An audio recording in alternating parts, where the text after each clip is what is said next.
Welcome to the Sound and Marketing Podcast. I'm your host, Jeanna Isham, owner and founder of Dreamr Productions and Sound and Marketing Learning.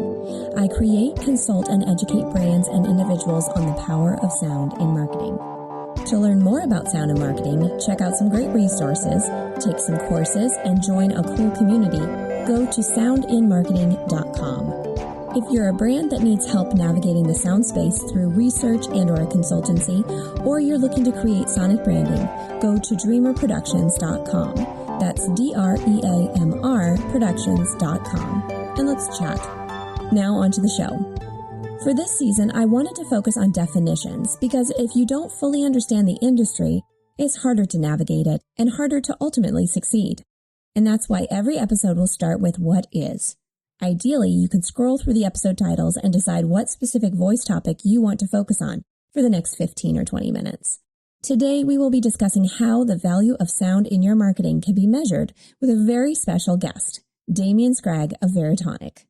A marketing technology leader for over 2 decades, Damian leads all non-U.S. business and global brand sales for Veritonic, the analytics platform that brands use to know that their audio marketing resonates with consumers. He works closely with brands, agencies, and audio platforms to develop a data-first approach to their audio strategies. Welcome to the show, Damian. Thank you, Gina. Good morning. How are you doing? I'm doing well. I kind of just wanted to start with an introduction to your company and what you do. Let's kind of define what measuring sound sounds like.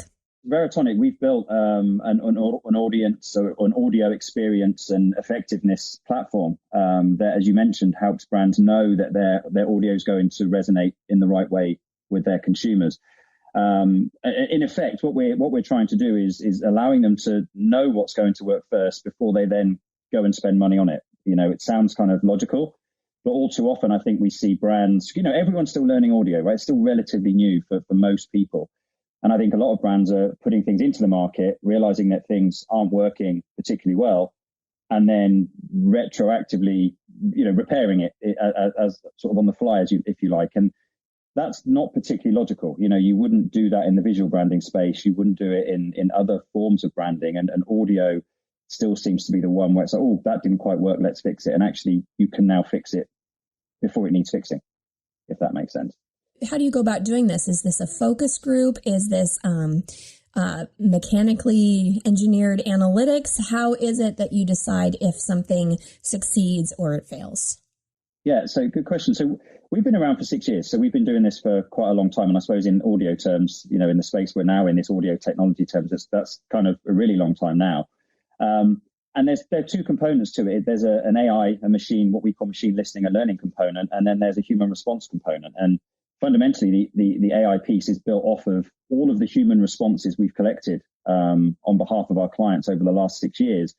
We've collected their feelings and emotions towards certain sounds, be that ads, sonic brands, music, voice, whatever it might be.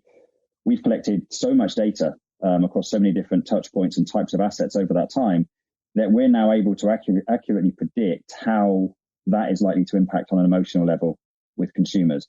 And also other things that are important to brands, so such as levels of engagement, memorability, the likelihood of it impacting purchase intent in a favorable way. And we also continue to do human response testing. So give our clients the platform to create very customized and specific tests to go out to consumers and actually have them listen to their assets via our platform, score it as they're listening to it, and then we collate all of that data and apply our kind of proprietary algorithms to it and generate what we call the Veritonic Audio Score, which is our kind of amalgamation of all of this data in one place, which enables our clients to benchmark their assets within a given test, within their own library of assets, but also benchmarking against their competitive sets to find out how good that asset really is. It might be a good asset within your test, but actually if you're a CPG company, is it a good CPG ad? Because it might be great in your test, but a really bad ad compared to your nearest and dearest, or it might be much better. So we're providing that benchmarking layer as well, so you can truly compare what you think's great against what the consumers and what your competitors are doing.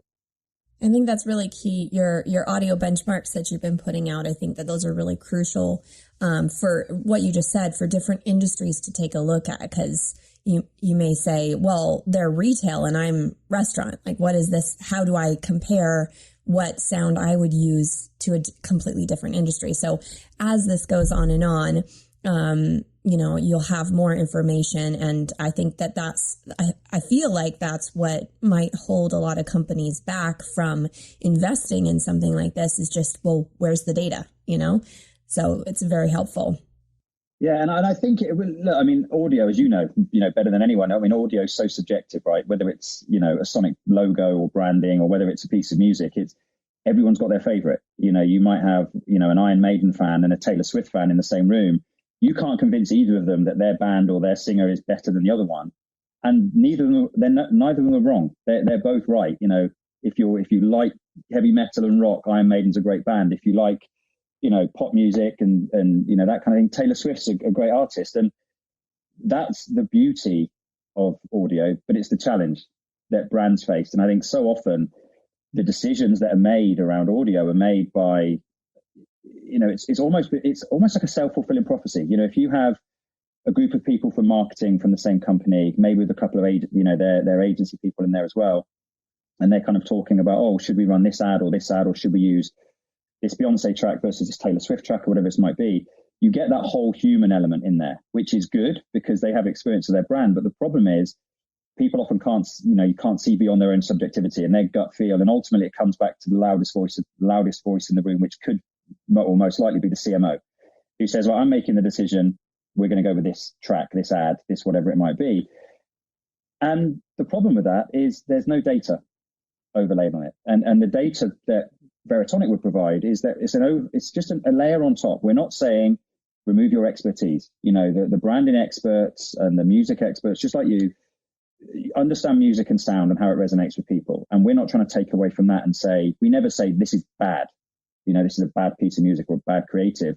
We say, based on what you're trying to achieve, based on how you want your brand to sound, based on, various other different elements, the data is telling us that this is going to be the top performing track. You may hate it, but your consumers are saying they love it. And you have to get your head into the mindset of the consumer rather than you personally. And that's how brands are going to start, avoiding these costly errors in the market. I think that you hit the nail on the head, just the separation of executive and brand. It's not about what the top person likes, or we're just going to go with this. What is it that your brand is personifying? And it may be Iron Maiden, it may be Taylor Swift, but who knows? Like it's not up to that executive to decide. Yeah, and I think I know that Iron Maiden to Taylor Swift is a massive. No, it's a good example. It's possibly a good example. I mean, it's probably more likely to be, is it Beyonce or Taylor Swift, which is they're more akin to each other than those two. But I think you might going back to the Iron Maiden thing. You might have the group of brand people and marketing people in the room, and you suggest Iron Maiden, and they may recoil and go, oh my goodness, no way could we use that kind of music for this. But if your target audience are the people that listen to Iron Maiden, and you're trying to, put this across, this idea across, they're the people that have to like it, not necessarily you. Because if they're your core target audience, but to have broader appeal, you go with something like Taylor Swift, you're likely to alienate your core audience. Mm-hmm. And actually, you should think about making sure that your core audience are going to be happy. And if you alienate the people that are the Taylor Swift fans in this example, that doesn't matter because they may not be going to buy from you in the first place. So I think you really have to take all of that into consideration. Like something like Walmart, for example, will have to go with a much broader appeal because it's a bigger business. It's, got a bigger target audience. Whereas somebody like, I don't know, Ferrari, much more niche, completely different target.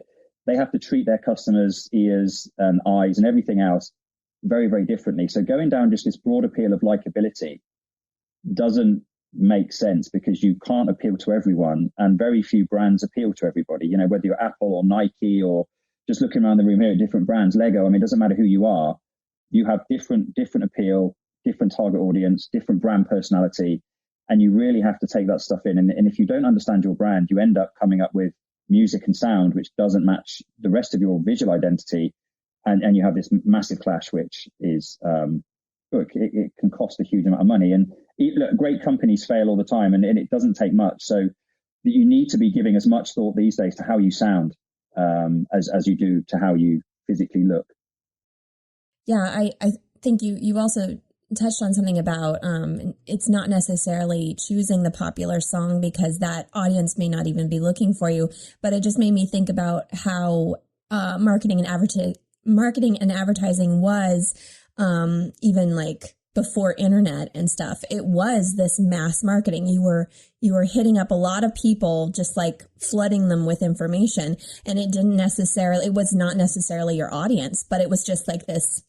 I don't even know how to describe it, but we have the possibilities and the potentials now that I think people have discovered beyond sound, where you can hyper target. And wouldn't that be more effective anyways? It takes a little bit more work on the front end, but I believe it returns much better.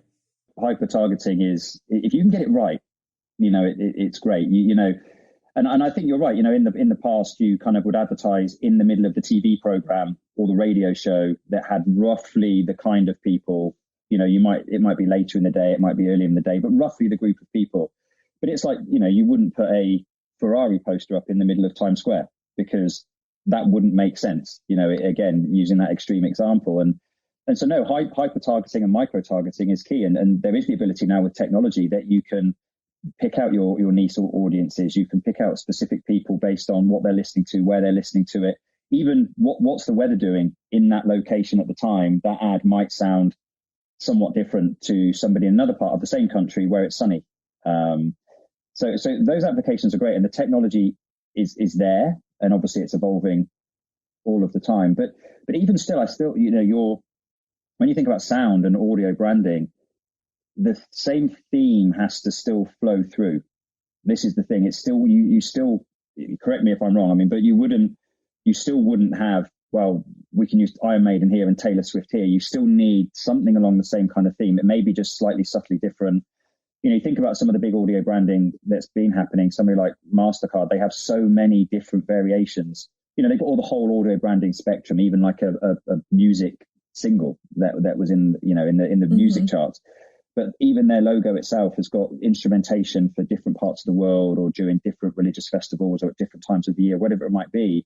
So the instrumentation, and I've heard several different variations. I've heard sitar versions for Diwali, for example, and but the underlying, the theme, the logo, the concept of the brand stays the same. And this is what all the brands are now starting to aim for. And then when you've got those elements, that's when you can really start the hyper targeting. And get those, it's still the same thing, just sounds very, very slightly different, but you can adapt it by environment, by channel, by audience, by whatever you need to.